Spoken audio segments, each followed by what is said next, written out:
بسم اللہ والصلاة والسلام علی رسول اللہ محمد وعلی آلہ واصحابہ وازواجہ اجمعین۔ السلام علیکم ورحمۃ اللہ وبرکاتہ۔ میرے محترم سامعین کرام، بھائیوں بہنوں، آج ہماری اس مجلس کا عنوان ہے بات ہی تو ہے۔ جی، بات ہی تو ہے۔ تمام تر خالص تعریف کا حقدار فقط وہی اللہ سبحانہ و تعالی ہی ہے جو اکیلا تمام تر مخلوق کو بنانے والا ہے، اکیلا خالق ہے۔ اس کے علاوہ جو کچھ بھی تھا، ہے اور ہوگا وہ اس کی مخلوق ہے، اور اس اللہ سبحانہ و تعالی سے بڑھ کر بہتر اور مکمل طور پر بنانے والا کوئی نہیں۔ اس نے اپنی سب سے بہترین مخلوق انسان کو بنایا، اور پھر اس انسان کو دیگر تمام مخلوقات سے بڑھ کر نعمتیں، قدرت اور صلاحیات اور وسائل عطا فرمائے۔ انہی نعمتوں میں سے ایک نعمت زبان ہے۔ جی ہاں، زبان، وہ زبان بھی جو بولی جاتی ہے، اور وہ زبان بھی جس کے ذریعے بولا جاتا ہے، اور جس کے ذریعے ہم مختلف آوازیں نکالتے ہیں۔ وہ آوازیں جو مختلف حروف، الفاظ، جملوں اور باتوں کی صورت میں ہم سنتے اور سمجھتے ہیں۔ ان میں سے کچھ الفاظ، کچھ باتیں ایسی ہوتی ہیں جو ہمارے لیے دین، دنیا اور آخرت میں اللہ تبارک و تعالیٰ کی خوشی اور اس کی طرف سے خیر اور عزت کا سبب بنتی ہیں، اور کچھ ایسی ہوتی ہیں جو اللہ سبحانہ و تعالیٰ کی ناراضگی اور اللہ کی طرف سے عذاب اور ذلت کا سبب بنتی ہیں۔ دیکھنے میں تو زبان گوشت کا ایک لوتھڑا ہی ہے، لیکن اس کی حرکت بسا اوقات کسی تلوار کے وار یا زہر سے زیادہ نقصان دے دیتی، کبھی استعمال کرنے والے کو، اور کبھی جس کے لیے استعمال کی جاتی ہے اس کو نقصان دیتی ہے، اور کبھی ان لوگوں کو جن کے لیے اسے استعمال تو نہیں کیا گیا ہوتا لیکن اس کے وار کا وہ بھی شکار ہو جاتے ہیں۔ جو ایمان والے ہوتے ہیں نا، ایمان والے، وہ اپنی زبان کے استعمال کے بارے میں بہت ہی محتاط ہوتے ہیں۔ ایمان والوں سے مراد یہ کہ جو واقعتاً سچا ایمان رکھنے والے ہوتے ہیں، جن کا واقعی اللہ سبحانہ و تعالیٰ کی ذات اور صفات پر اور آخرت کے دن پر، اس دن میں ہونے والے حساب کتاب پر ایمان ہوتا ہے، وہ لوگ اپنی زبان کے استعمال کے بارے میں بہت ہی محتاط ہوتے ہیں، اور فالتو باتوں سے دور ہی دور رہتے ہیں۔ نہ وہ فالتو باتیں کرتے ہیں، نہ ہی وہ فالتو باتیں سنتے ہیں۔ جیسے کہ اللہ تعالیٰ نے سورۃ المومنین میں ایمان والوں کی صفات بیان کرتے ہوئے آیت نمبر 3 میں ارشاد فرمایا کہ اعوذ باللہ السمیع العلیم من الشیطان الرجیم ومن ہمزہ ونفخہ ونفثہ والذین هم عن اللغو معرضون، اور وہ جو فالتو باتوں اور کاموں سے منہ موڑ لیتے ہیں۔ سورۃ المومنین میں آیت نمبر 2 سے آیت نمبر 7 تک اللہ سبحانہ و تعالیٰ نے ایمان والوں کی کچھ صفات بیان فرمائی، اور پھر اس کے بعد ان صفات والے ایمان والوں کے لیے کیا نتیجہ ہے، کیا پھل ہے، کیا اجر ہے، اس کا ذکر فرمایا ہے۔ ہمارے اس موضوع سے متعلقہ یہ آیت نمبر 3 تھی جو آپ کو ابھی سنائی، کہ ایمان والوں کی صفات میں سے ہے کہ وہ عن اللغو معرضون، وہ لغو، فالتو باتوں سے، فالتو کاموں سے منہ موڑ لیتے ہیں، ان فالتو کاموں میں وہ شامل نہیں ہوتے، اور کام میں بات بھی شامل ہے۔ تو ایمان والے جو ہوتے ہیں وہ فالتو باتوں میں کسی طور بھی حصہ نہیں لیتے، اپنی زبانوں کو سنبھال کر استعمال کرتے ہیں، سوچ سمجھ کر استعمال کرتے ہیں۔ ایک دوسرے مقام پر قرآن کریم میں اللہ پاک نے ایمان والوں کو پکار کر حکم دیتے ہوئے فرمایا، یا ایھا الذین آمنوا اتقوا اللہ وقولوا قولا سدیدا، اے لوگو جو ایمان لے آئے ہو، اللہ کے عذاب سے بچو اور سیدھی سیدھی باتیں کیا کرو، یعنی صاف سچی سیدھی بات کیا کرو۔ اب اس کا نتیجہ کیا ہوگا؟ یہ بھی اللہ تبارک و تعالیٰ نے اگلی آیت شریفہ میں بتا دیا کہ یصلح لکم اعمالکم ویغفر لکم ذنوبکم ومن یطیع اللہ ورسولہ فقد فاز فوزا عظیما۔ اللہ تمہارے تمام کام سنوار دے گا اور تمہارے گناہ معاف فرما کر دے گا، اور جو کوئی اللہ اور اس کے رسول صلی اللہ علیہ وسلم کی تابع فرمانی کرے گا، ان کی تابع داری کرے گا، یقیناً وہ شخص بہت بڑی کامیابی حاصل کرے گا۔ یہ سورۃ الاحزاب کی 2 آیات ہیں، آیت نمبر 70 اور 71، 70 اور 71۔ اور مزید ارشاد فرمایا اللہ تبارک و تعالیٰ نے اپنی اس کتاب کریم کے ایک اور مقام کریم میں کہ وَمَا يَلْفِظُ مِنْ قَوْلٍ إِلَّا لَدَيْهِ رَقِيبٌ عَتِيدٌ، اور ایک لفظ بھی جو زبان سے نکالتا ہے، یہ انسان ایک لفظ بھی جو زبان سے نکالتا ہے تو اس کے پاس نگران تیار اور حاضر ہوتا ہے۔ نگران یعنی اس کی بات کو لکھنے والا، اس کے ہر لفظ کو حساب کے لیے محفوظ کرنے والا اللہ کی طرف سے مقرر کردہ نگران تیار ہوتا ہے اور حاضر ہوتا ہے۔ انسان ایک لفظ بھی جو زبان سے نکالتا ہے، ہر ایک وہ لفظ لکھا جاتا ہے اور اس پر اس سے پوچھ ہوگی، اس کا حساب ہوگا۔ یہ سورۃ القاف کی آیت نمبر 18 ہے، 18۔ تو جو ایمان والے ہیں، سچے حقیقی ایمان والے، وہ ان سب باتوں کو ذہن میں رکھتے ہیں، اور اگر یہ سب ان کے علم میں نہ بھی ہو تو اس بات پہ ان کا یقینی ایمان ہوتا ہے کہ اپنے ہر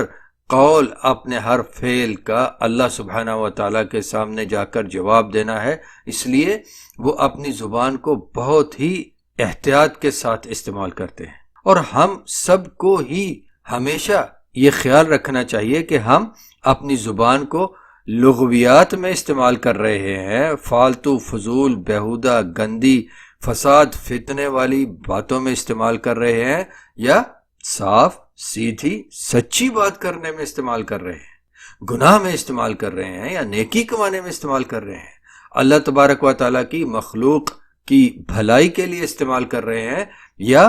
ان کی برائی کے لیے استعمال کر رہے ہیں، مسلمانوں کی جان مال عزت کے دفاع کے لیے استعمال کر رہے ہیں، یا ان پر حملے کر رہے ہیں بلکہ ان کو لوٹ رہے ہیں، یا ان کے لوٹے جانے کا سبب بن رہے ہیں، اللہ کی رضا حاصل کرنے کے لیے استعمال کر رہے ہیں، یا اس کی ناراضگی اور عذاب کمانے میں استعمال کر رہے ہیں۔ دونوں ہی صورتوں کا انجام ہمارے سامنے ہے۔ ہمارے اللہ پاک نے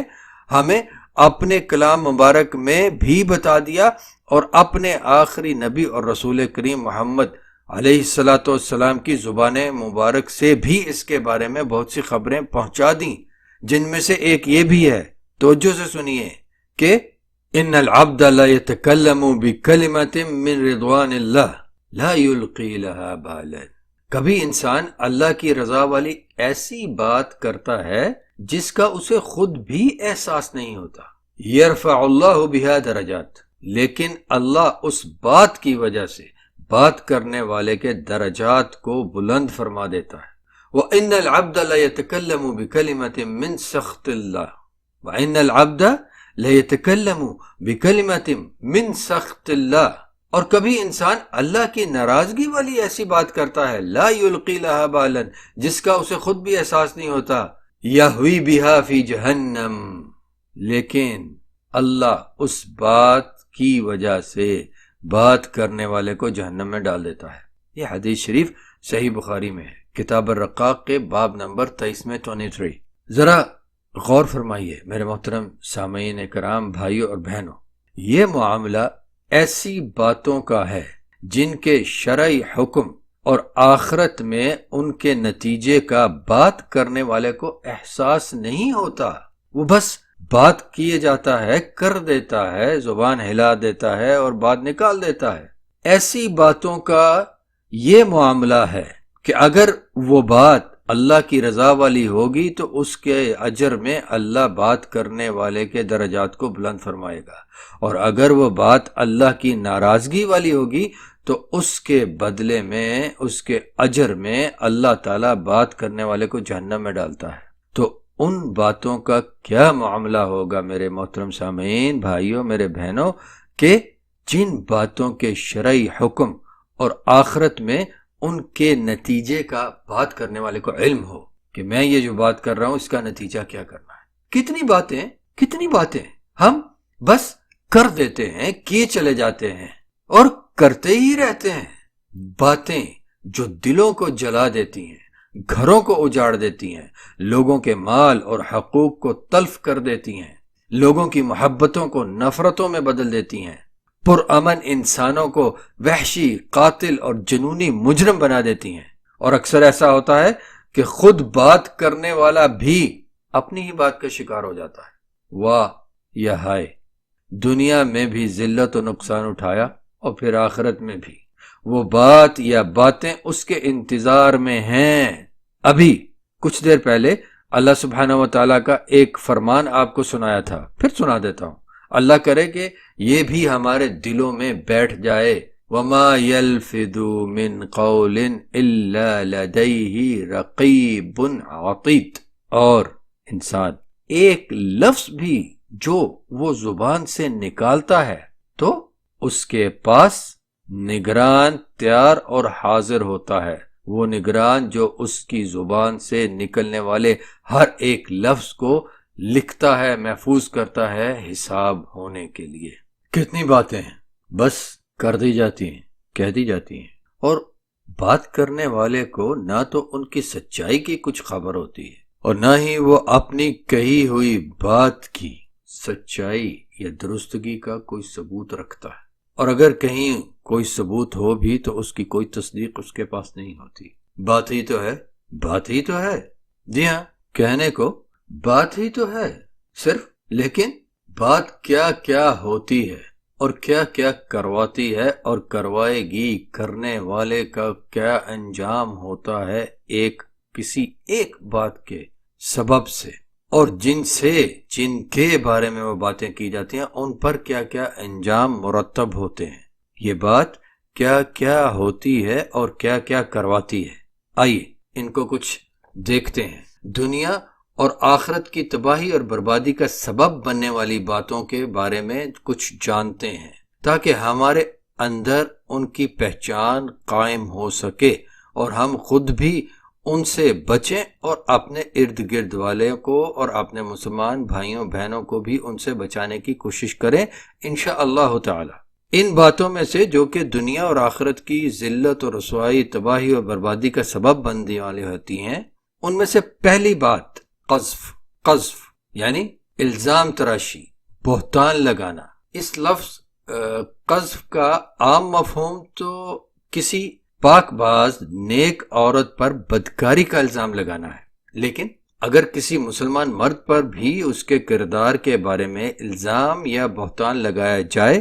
تو یہ عمل بھی قذف میں ہی شمار ہوتا ہے۔ بات ہی تو ہے، کسی کے بارے میں بڑے مزے سے کوئی الزام لگا دیا جاتا ہے، بات ہی تو ہے، کر دی، لیکن انجام کیا ہے؟ ابن عباس رضی اللہ تعالیٰ عنہما کی ایک روایت کردہ حدیث شریف ہے جو کافی طویل ہے۔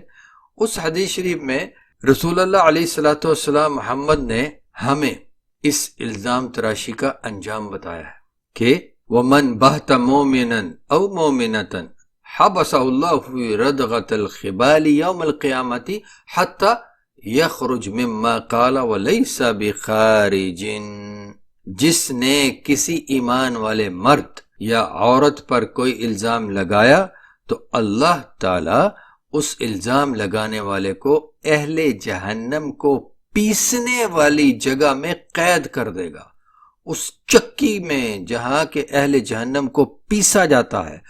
اس جگہ میں اللہ تعالی اس بات کرنے والے کو قید کر دے گا جس شخص نے کسی ایمان والے مرد یا عورت پر الزام لگایا ہو، اور وہ شخص اس جگہ سے، وہاں سے اس وقت تک نہیں نکل پائے گا جب تک کہ وہ اپنے لگائے ہوئے الزام سے نہیں نکل پاتا، اور لیس بخارج، اور ایسا کبھی نہیں ہوگا۔ یہ حدیث معجم الکبیر میں اور مسند احمد میں ہے، حدیث شریف صحیح ہے۔ جی ہاں، بس بات ہی تو ہے جو بہت ہی آسانی سے کر دی جاتی ہے، لیکن اللہ کا فرمان ہے ان الذين يرمون المحصنات الغافلات المؤمنات لعنوا في الدنيا والآخرة ولهم عذاب عظیم، جو لوگ پاک دامن برائی سے غافل ایمان والی عورتوں پر تہمت لگاتے ہیں، الزام لگاتے ہیں، بہتان لگاتے ہیں ان کے کردار پر، ان لوگوں پر دنیا اور آخرت میں لعنت کر دی گئی ہے اور ان کے لیے بہت برا بھاری عذاب ہے۔ سورۃ نور کی آیت نمبر 23 اور دنیا کی سزا کے طور پر اللہ تبارک و تعالیٰ نے بتا دیا کہ والذین یرمون المحصنات ثم لم یاتوا بأربعة شہداء فاجلدوهم 80 جلدہ ولا تقبلوا شہادتهم ابدا اولئک هم الفاسقون، اور وہ لوگ جو پاک دامن عورتوں پر تہمت لگاتے ہیں ثم لم یاتوا بأربعة شہداء، اور اس پر 4 گواہوں کو پیش نہیں کر پاتے، یعنی جو تہمت لگائی اس پر 4 گواہوں کو پیش نہیں کر پاتے کہ یہ لگائی ہوئی تہمت سچی ہے، تو ان تہمت لگانے والوں کو 80 کوڑے لگاؤ اور کبھی بھی ان کی گواہی قبول مت کرو، یہ ہی فاسق لوگ ہیں، اولئک هم الفاسقون، یہی فاسق لوگ ہیں۔ سورۃ النور آیت نمبر 4۔ دنیا میں ان لوگوں کو یہ سزا دے دی اللہ پاک نے، جھوٹی تہمتیں لگانے والے، بہتان لگانے والے، کسی کے کردار پر الزام تراشی کرنے والے، جو 4 گواہ پیش نہیں کر سکتے اپنے لگائے ہوئے الزام پر، انہیں 80 کوڑے لگاؤ اور ساری زندگی کے لیے ان لوگوں کی گواہی کو، ان کی بات کو ناقابل قبول قرار دے دو، مت مانو ان کی گواہیاں، ان کی باتیں۔ اللہ پاک نے پاک دامن صاف کردار والی مسلمان خواتین پر تہمت لگانے والوں کو دنیا کی میں تو یہ سزا دے دی، اور آخرت کی سزا اس سے پہلے والی آیت شریفہ میں ہمیں بتا دی کہ ان کے لیے عذاب عظیم ہے، بہت بڑا بھاری برا عذاب ہے ان کے لیے۔ میرے محترم بھائی اور بہنوں، ذرا سوچئے، جو فاسق ہونے کی حالت میں مرے گا اس کا کیا انجام ہوگا؟ اللہ نے ان لوگوں کو فاسق قرار دیا۔ آخرت میں وہ عذاب جو اس سے پہلے والی آیت میں سنایا آپ کو کہ بہت برا بھاری عذاب ہے، عظیم عذاب ہے، اور اس کے